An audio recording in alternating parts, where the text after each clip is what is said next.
თუ ხელვაჩავრიდან მახინჯაურში გასვლამდე დაახლოებით 30-დან 40 წუთამდე გჭირდებოდა.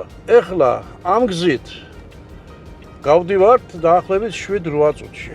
ეს რა თქმა უნდა მოსახლეობაზე ყველა მათგანზე რა თქმა უნდა კომფორტულად აისახება, ხო ასეა. სკოლი ვარ დაახლოებით, აი მანქანას ვატარებ 30 წელი. ძალიან კარგია ეს ავტობანი, განიფირთვა გზები. საშუალება მოგვეცა თავისუფლად ვატაროთ მანქნები, აი დაძაბულობა როგორც არის მოგვეხსნა. სანამ ეს ავტობანი გაკეთდებოდა, თბილისში ჩასვლაში მჭირდებოდა 7 აი ხო დრო 8 საათის დამჭირვები არის საცობებიც იყო. რაც ავტობანი გაკეთდა და აი შემოსულა გაკეთდა რიკოთი და იგი 5 საათში ჩავდივარ თავისუფლად.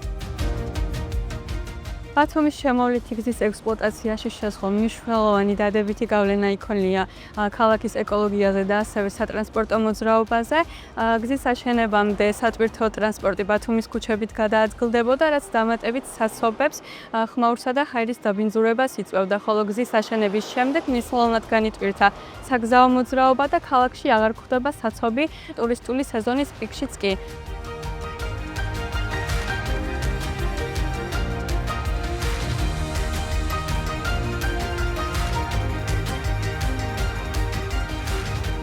ბათუმის შემოვლითი გზა წარმოადგენს აღმოსავლეთ-დასავლეთის ჩქაროსნული ავტომაგისტრალის შემადგენელ ნაწილს, რაც არის ქვეყნის ხერხემალი და აღნიშნული ავტომაგისტრალი აკავშირებს ევროპასა და აზიას. მინდა აღნიშნო, რომ ეკონომიკური თვალსაზრისით ქვეყნის განვითარებას ასევე თანმოყვება სოციალური თვალსაზრისით ქვეყნის განვითარება, ვინაიდან ამ კუთხით იქნება ახალი სამუშაო ადგილები და რა თქმა უნდა უფრო მეტი ეკონომიკური შესაძლებლობა ეძლევა მოსახლეობას.